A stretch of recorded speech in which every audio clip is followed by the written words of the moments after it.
Hello everyone, SVTDI here, and we're back with Dark Souls 2 Scholar of the First Sin, the Iron Crown DLC now. Or let's just call it the DLC trilogy first part done. Where's the crown? Yeah, here's the crown. Of course, we have the King's Crown. This is the crown of the Sunken King, and now we're gonna get the Iron Crown. Now, let's first tell you some things, guys. I have played through the area. I have another character, which I'm using for PvP, and I've kind of went in and just killed, well, practiced a little bit with the Fume Knight. It took me around 3 tries to kill him, which is still a lot. I still hate it, you know, it's still it's a great fight. The best boss fight for me, it's the Fume Knight fight. It is the best. It's the best boss fight. It's the best. Like there's not a better boss fight than Fume Knight boss fight. So yeah, I was pretty excited. My heart was pumping. Man, such a great fight. And then we have well, first of all, I didn't explore that much through this area because I was just rushing to beat the boss. So I didn't actually care about much things, and I needed, well, why I killed the Fume Knight, it was because of his sword. I needed his sword for, I'm doing like a Dex slash Hex character for PvP, and I kinda need his sword. It's kinda the best sword, or at least one of the best swords for Dex. Plus it has a dark scaling, so it is also really good with dark, with Hex or dark. It depends how you call it. I mean, I personally hate the name that they give it for dark magic, like hexes. I hate it. Hexes, well, dark magic should have stayed from Dark Souls 1. The name should have stayed and not be changed. The scaling, I don't care about the scaling.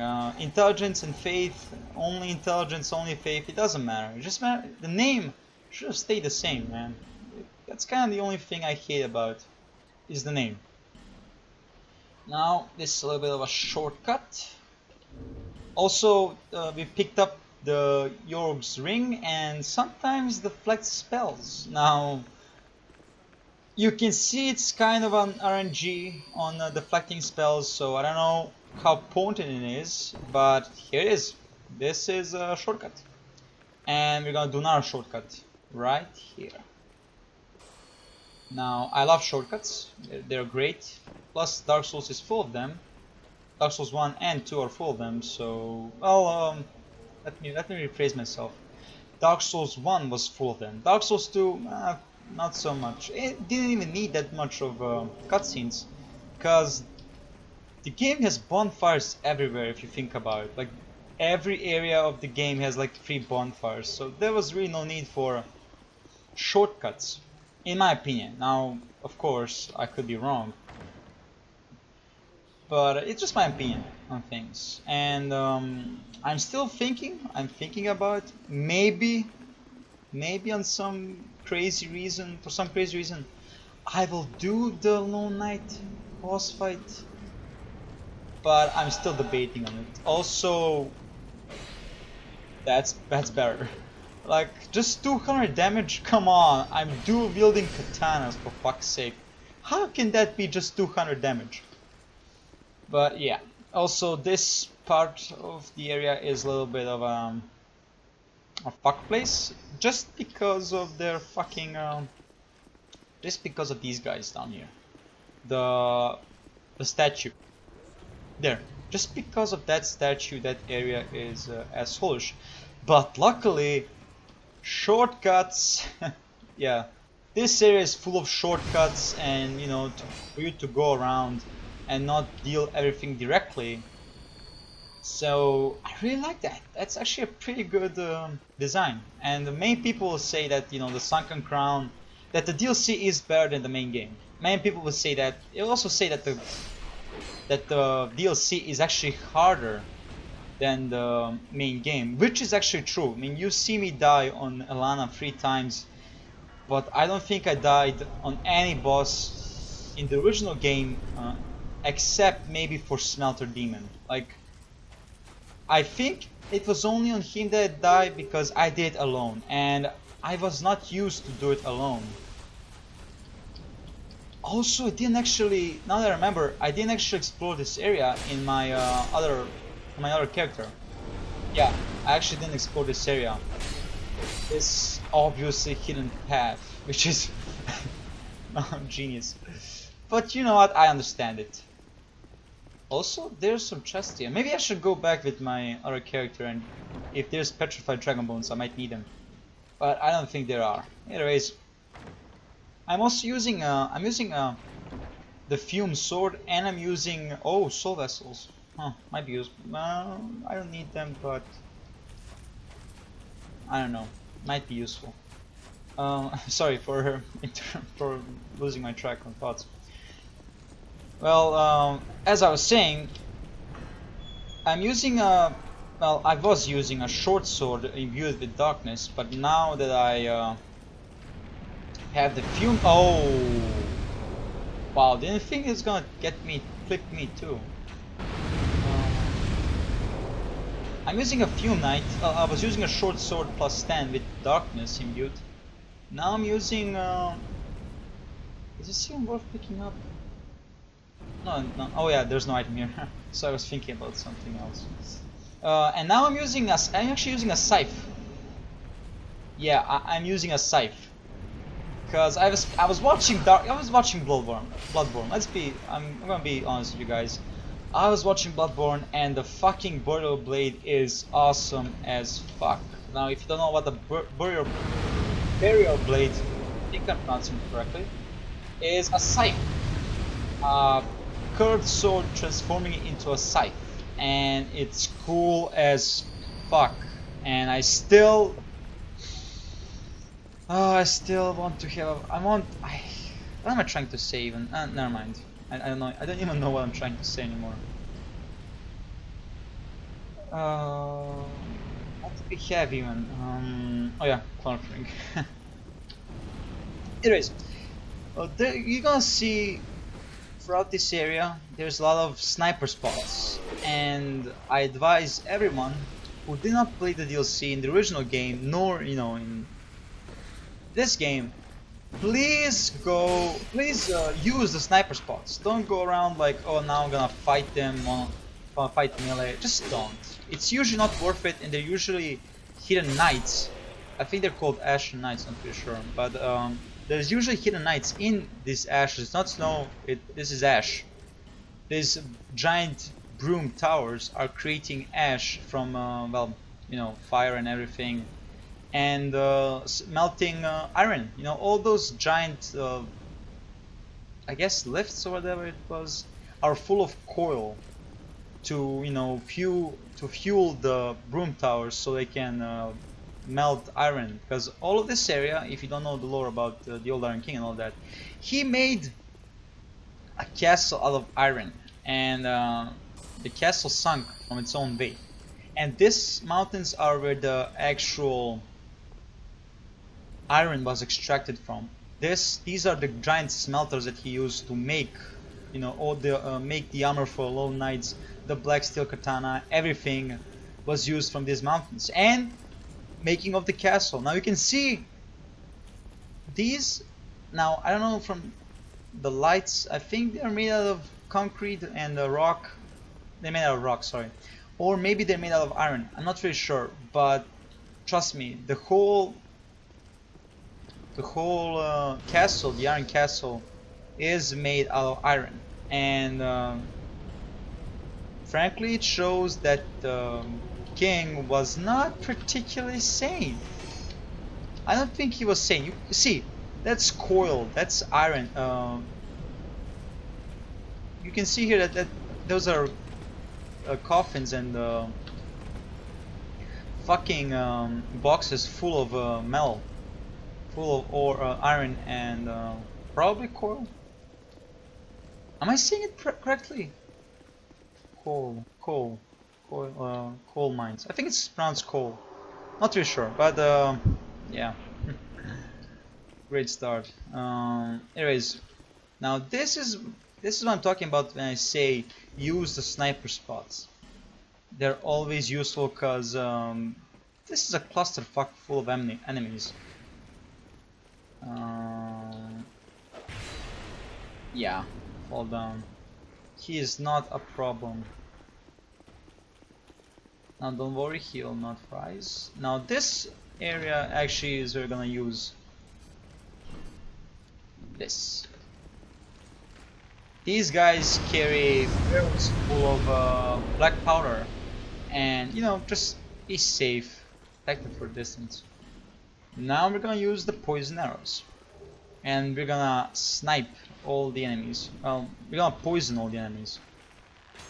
Oh, wow! I'm doing so much more damage with the bow than I do on my other character.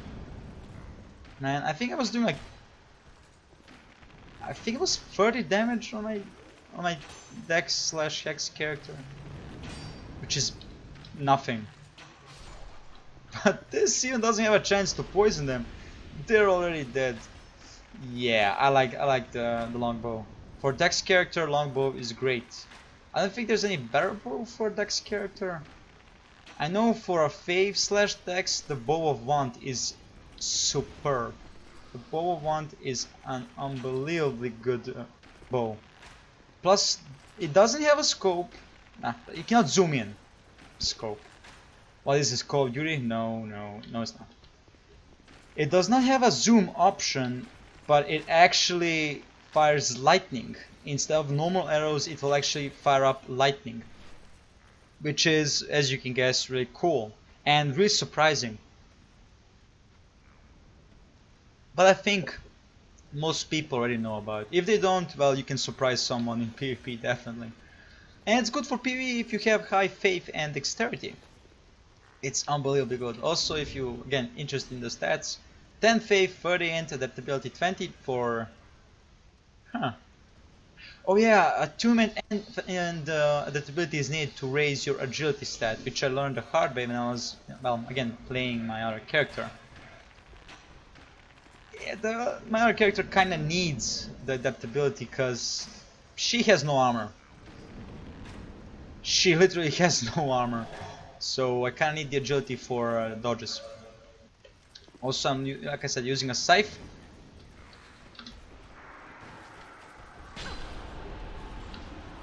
Just please don't fire any... Oh, that's what I'm asking. Oh shit!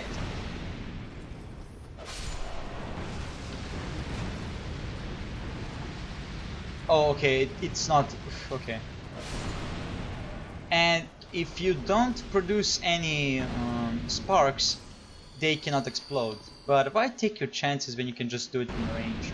Now, of course, I did melee because there was no chance me hitting a wall to actually produce a spark. So I was okay with that. Also, don't use smelter wedges on these guys unless you're trying to get... Unless you're gonna get more smelter wedges and then you're gonna get more... what's its name? And you try to get the soul of what's her soul again? I forgot the queen's soul. The Ashen Queen, I think it's called. She's called, or should I say her title is. But yeah, you can see everything here has to do with mining, with extracting ore and everything like that. And he did build a lot of gigantic monuments. Man, I think this there is where you get the majestic great sword, which is, if you don't know, the sword, the abyss sword, the cursed version of the abyss sword, or Artorias' sword, if you don't know what I'm talking about. But most Souls fans and Soul players know what I'm talking, know what the majestic great sword is, and it has a really cool moveset.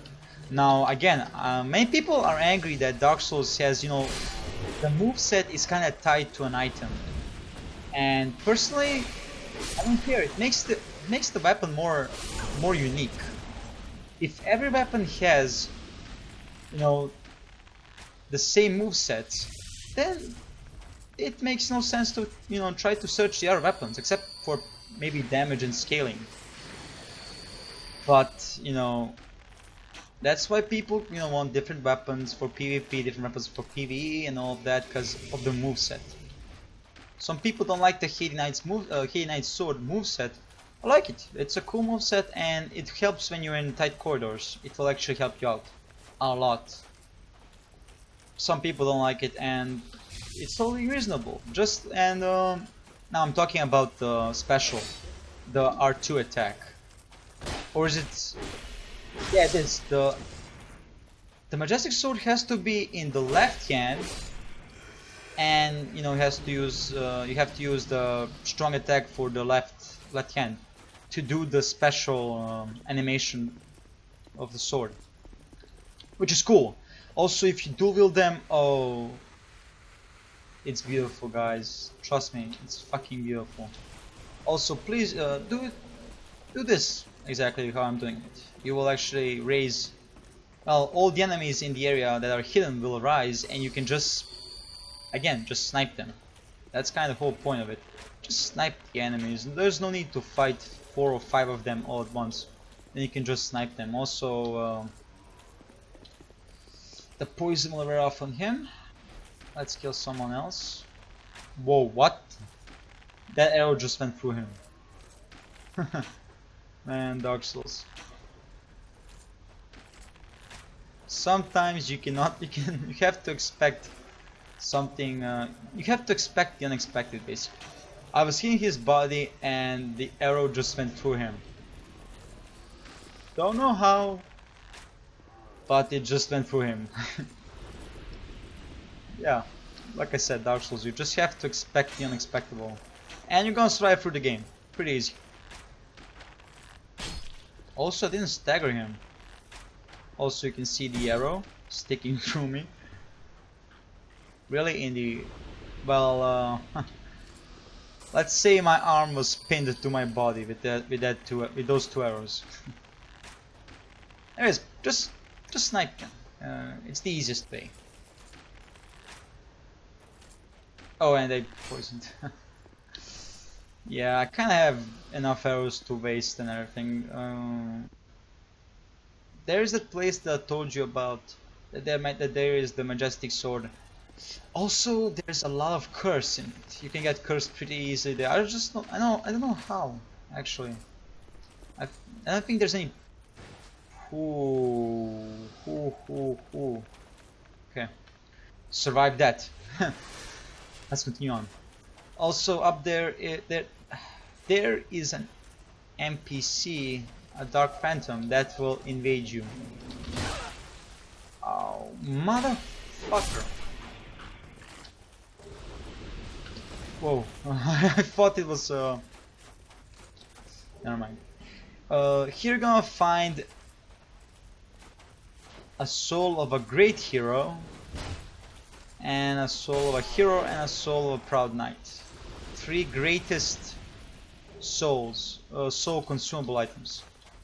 In value, in terms of value. And rarity, actually. The soul of a great hero is the rarest, then goes the soul of a hero, then the great knight, then a soul of a proud knight, then a lost knight, then undead, then a lost undead, or is the hollow? I can't actually remember. It's locked. Also, think I'm gonna get the fog ring. The fog ring is the, if you don't know, the ring that when you dodge it kinda makes you teleport instead of rolling, which is really cool, but essentially you're rolling, you're not teleporting. It would be too cool if you actually teleport with that ring. That would be just too cool. Now let's rest the bonfire, repair my weapons, which are badly damaged, and continue on. Whoa, it's already 20 minutes. Well, I think I'm gonna end the episode here. Thank you guys for watching. I hope you enjoyed the video. I'll see you guys next time. Goodbye.